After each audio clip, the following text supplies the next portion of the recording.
बंधु मैंने आजिर यही कार्यक्रम को आपण मानक स्वागत। आजिर यही कार्यक्रमटी कुंभ राशि व्यक्ति विशेष मानक पई बहुत गुरुत्वपूर्ण अटे। आजिर यही वीडियो रे आमे माने जानिबा कुंभ राशि व्यक्ति विशेष मानक पई किपरि रहिबो फेब्रुआरी 2025।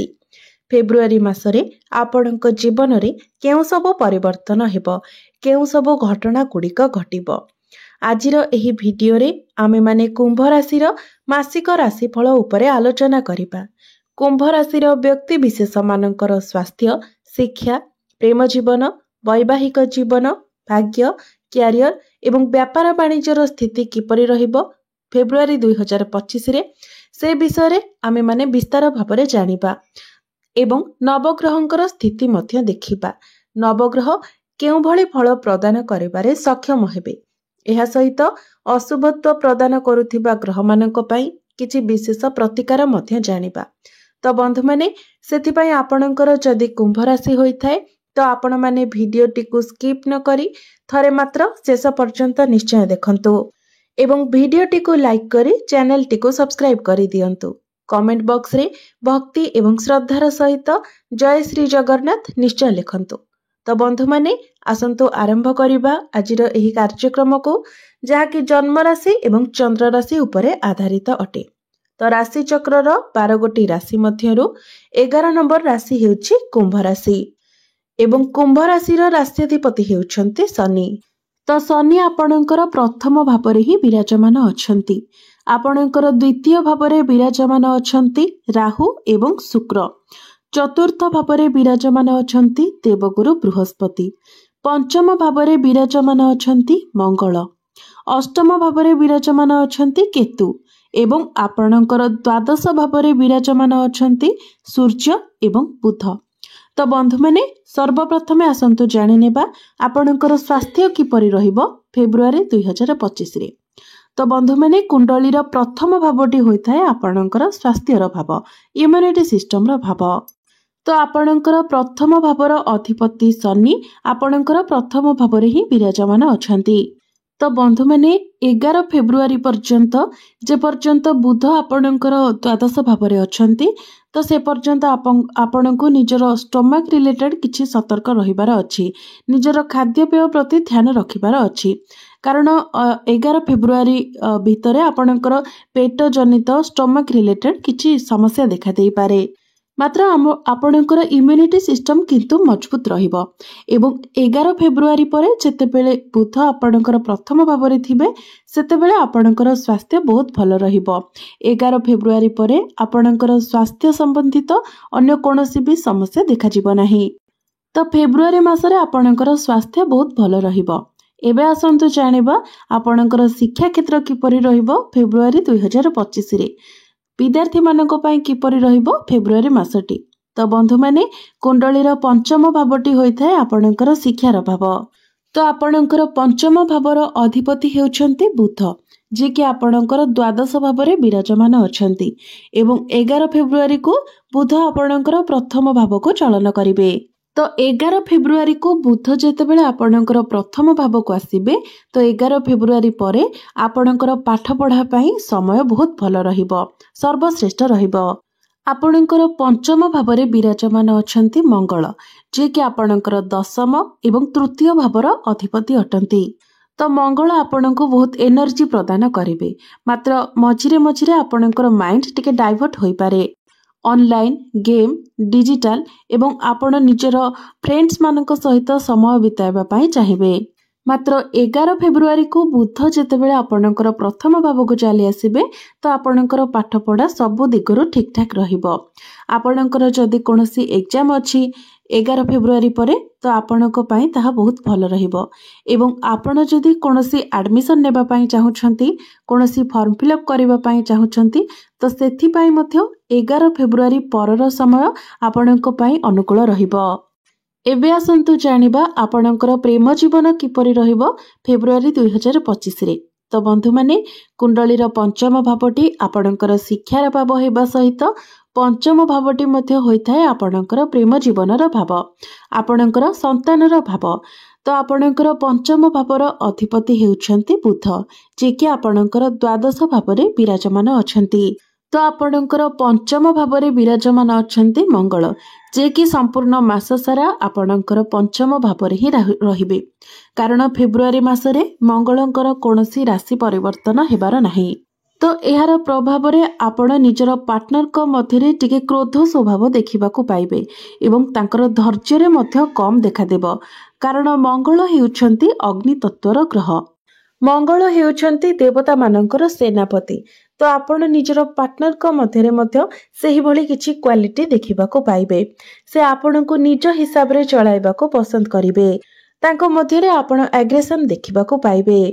तेबे बंधु माने जे पर्यंत बुध आपणकर द्वादश भाव रे अछंती अर्थात 11 फेब्रुआरी पर्यंत आपणक मध्यरे अल्प किछि समस्या देखा देई पारे। मात्र बुध जेतेबेले आपणकर प्रथम भाव को चली आसीबे सेतेबेले आपणकर प्रेम जीवन ठीक ठाक होई जिवो। जहा भी किछि समस्या थिला से सब मध्य आपणकर समाधान होई जिवो कारण आपणक पार्टनर को मध्यरे एग्रेशन रहिले मध्य आपण बहुत शांत रहिबे। आपण तांको बुझाइबाको चेष्टा करिवे जहा फल रे आपणकर प्रेम जीवन ठीक ठाक रहिबो। एबे आसंतु जानिबा आपणकर वैवाहिक जीवन किपरि रहिबो फेब्रुआरी 2025 रे। तो बंधु माने कुंडलीर सप्तम भावटी होइताए आपणकर वैवाहिक जीवनर भाव आपणक जीवन साथीर भाव। तो आपणकर सप्तम भावर अधिपति हेउछंती सूर्य जे कि आपणकर द्वादश भाव रे विराजमान अछंती एवं 13 फेब्रुआरी को सूर्य आपणकर प्रथम भाव को आसीबे। शनिकर दृष्टि मध्य आपणकर सप्तम भाव उपरे रहुछि। तो बुध एवं सूर्य जेतेबेले आपणकर प्रथम भाव को चली आसीबे सेतेबेले बुध एवं सूर्यंकर दृष्टि मध्य आपणकर सप्तम भाव उपरे रहिबो। तो 13 फेब्रुआरी पूर्वरु सूर्य आपणकर द्वादश भाव रे त्रिक भाव रे विराजमान अछंती। सेथिपाई 13 फेब्रुआरी पर्यंत आपणको निजर वैवाहिक जीवन उपरे विशेष ध्यान रखिबार अछि। तो आपणकर वैवाहिक जीवन ठारू अधिक आपणको निज जीवन साथींकर स्वास्थ्य उपरे ध्यान रखिबार अछि। काहेकि ना आपणको जीवन साथींकर इन्फेक्शन एलर्जी एवं इम्यूनिटी सिस्टम डाउन हैला भली किछि समस्या देखा देई पारे। मात्र ए सबु 13 फेब्रुआरी पर्यंत ही रहिबो। 13 फेब्रुआरी परे सबु किछि ठीक ठाक होई जिवो कारण 13 फेब्रुआरी को सूर्य आपणकर लग्न को चली आसीबे एवं आपणकर सप्तम भाव को देखिबे जहा फल रे आपणक जीवन साथींकर स्वास्थ्य रे मध्य उन्नति आसीबो एवं आपणकर वैवाहिक जीवन मध्य सुखमय हेबो। एहा सहित आपण निज जीवन साथी सहित किछि प्लानिंग मध्य करि पारंती। आपणक मन को किछि आइडिया आसी पारे कारण सप्तम भाव उपरे सूर्यंकर दृष्टि रहिबो आपणक राशि रो अधिपतिंकर दृष्टि रहिबो बुधंकर दृष्टि रहिबो। एहा सहित सप्तम भावर अधिपति एवं प्रथम भावर अधिपति एकाठी होई जिवे जहा फल रे आपणक मध्यरे भल पाइबा बढ़िबो संपर्क मजबूत हेबो। तो एबे आसंतु जानि नेबा सबुठारु महत्वपूर्ण विषय वस्तु आपणकर भाग्य क्यारियर एवं व्यापार वाणिज्यर स्थिति किपरि रहिबो फेब्रुआरी 2025 रे। तो बंधु माने कुंडलीर नवम भावटी होइथाय आपणकर भाग्यर भाव। तो आपणकर भाग्य भावर अधिपति हेउछंती शुक्र जे कि आपणकर द्वितीय भाव रे विराजमान अछंती। एहा सहित द्वितीय भाव रे शुक्र उच्चस्थ मध्य अछंती। एहा सहित कोनोसी पाप ग्रहंकर दृष्टि मध्य शुक्रंक उपरे नाही। तो फेब्रुआरी मासरे भाग्य आपणकर बहुत भल रहिबो। एहा सहित फेब्रुआरी मासरे शुक्रंकर कोनोसी राशि परिवर्तन मध्य हेबार नाही। तो फेब्रुआरी मासरे निश्चित भावरे आपणको आपणक भाग्यर संपूर्ण रूपरे साथ मिलिबो।